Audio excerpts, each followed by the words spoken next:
कपड़े धोने वाली बहू। शादी के पहले से ही विभा को कपड़े धोने का बड़ा शौक था। कभी नल के नीचे तो कभी तालाब के पास। अरे मेरी नीली वाली लुंगी नहीं दिख रही है। विभा की अम्मा, कहाँ रखी है लुंगी? अरे वो तो विभा ने परसों ही धोकर रखी थी आपकी अलमारी में, देखो वहीं होगी। वो ना मैंने आज धो दी, मुझे लगा कि गंदी हो गई होगी। अरे कैसे गंदी हो गई थी? उसे तो मैंने पहना भी नहीं। हे भगवान, इस लड़की के कपड़े धोने की आदत से परेशान हो गया हूँ मैं। जितना तो घर में राशन नहीं आता, उससे कहीं ज्यादा डिटर्जेंट पाउडर का खर्चा है। इसकी शादी करवा दो, शादी जाए अपने घर में ही करे काम, फिर चाहे घर के कपड़े धोने हो या पूरे गांव के। हाँ ठीक बोल रही हूँ, देखता हूँ मैं कोई लड़का। वो दिन भी आ जाता है जब विभा को देखने लड़के वाले आ जाते हैं। लड़की मुझे अच्छी लगी। होने वाली सास कहती है, बेटी अगर कुछ पूछना है तो पूछ लो।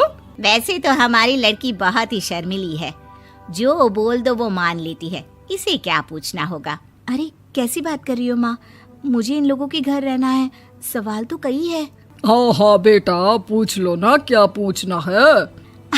आप लोगों के घर कपड़े कौन धोता है? सास का मुंह बन जाता है।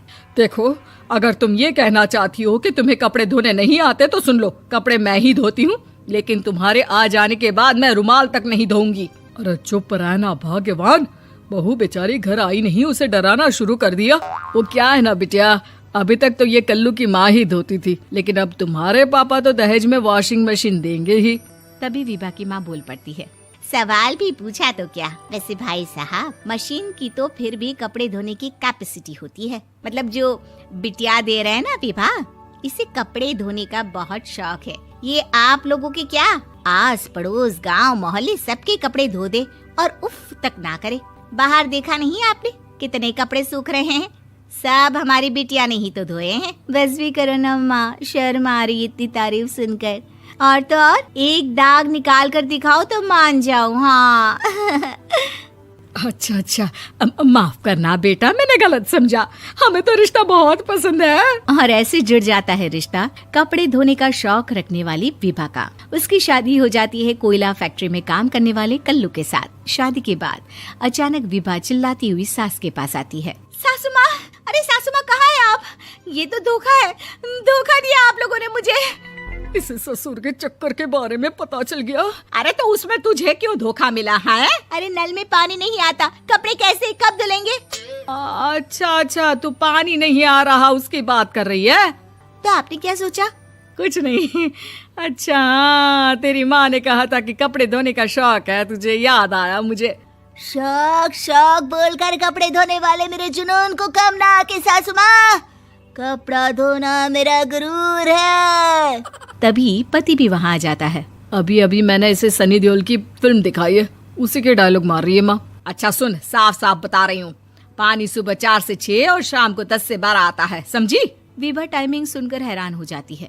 ये क्या भूतों का मोहल्ला है? सुबह 4 बजे उठकर कौन कपड़े धोता है? 4 बजे टंकी में पानी जाता है, फिर सारा दिन धोना ना, किसने मना किया? अरे कैसी बात कर रही हैं? 200 लीटर की टंकी में कितने कपड़े धो लूंगी मैं? सुबह ही उठ जाऊंगी मैं। अब क्या था, विभा सुबह 4 से लेकर रात के 12 बजे तक कपड़े ही धोती रहती। एक रोज सास पड़ोस से निकलकर कहीं जा रही होती है कि साथ वाली कहती है, हाँ कल्लू की माँ, जरा ये बताओ कि 2 साड़ी है, 2 ब्लाउज और एक पेटीकोट और एक नाड़े वाला लंबा कच्छा। हाँ तो? अरे तो क्या, कितना लोगी धुलाई ये बताओ। धोबन दिख रहे हैं हम क्या? हमारे पति सरकारी नौकरी से अभी रिटायर हुए हैं और बेटा सुपरवाइजर है कोयला फैक्ट्री में। धोबन समझ रखा है हमें? हाय रे कल्लू की अम्मा, माफ कर दो, वो तो मोहल्ले में यही सब बता रहे थे कि तुमने बहू को कपड़ा धुलवाने के काम में लगा दिया है। सास को पड़ोसन की बात सुनकर गुस्सा आ जाता है। वो घर पहुंचती है जहां घर के बाहर ही इतने सारे कपड़े सूख रहे होते हैं जितने कि किसी धोबन के घर पर। अरे ओ कल्लू की दुल्हन, बाहर निकल। माँ जी यहीं आ जाओ, बाथरूम में चादर धो रहे हैं हम। अरे अभी हम धोते हैं, तुमको बाहर निकलो। ये आस पड़ोस वाले बोल रहे हैं कि हम बहू से कपड़े धुलवा कर उसे कपड़ा धोने वाली बना दिए हैं। अरे छोड़ो ना माँ जी, किन लोगों की बातों में आती हो? आस पास के लोगों का तो काम ही होता है कि वो किसी तरह सास बहू को लड़ा दे। बहू सारे घर के कपड़े धोती है, ये क्या कम है? बोलिए। सास को भी लग जाता है कि वो बहू का ये सनकीपन नहीं छुड़वा सकती, इससे अच्छा है कि खुद ही चुप हो जाए। एक रोज सास और बहू मंदिर जाते हैं, जहाँ सास की साड़ी वहाँ खड़ी भीख मांगने वाली से मिलती है। माँ जी क्या बात है, आपकी साड़ी उस भिखारन से कितनी मिल रही है ना? हाँ हाँ देखो तो, दोनों की साड़ी मिल रही है। क्या बात है कल्लू की अम्मा, तुम खुद को तो अफसर की बीवी बताती हो और ऐसी सिंपल सी प्लेन साड़ी पहनकर घूमती हो। सिंपल और प्लेन नहीं है ये साड़ी। तो क्या सोने के धागे से फूल बने हैं? कुछ भी सासू माँ, कुछ भी।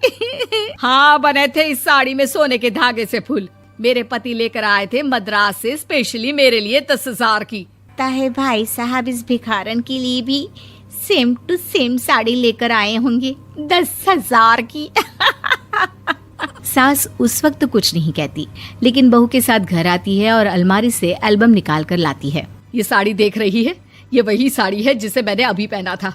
इस साड़ी में ये जो चमकदार फूल दिख रहे हैं ना, ये सोने के धागों से काढ़े गए हैं। लेकिन तू लोकल वॉशिंग मशीन ब्रश से घिस घिस कर सारे फूलों को निकाल कर साड़ी प्लेन कर दी।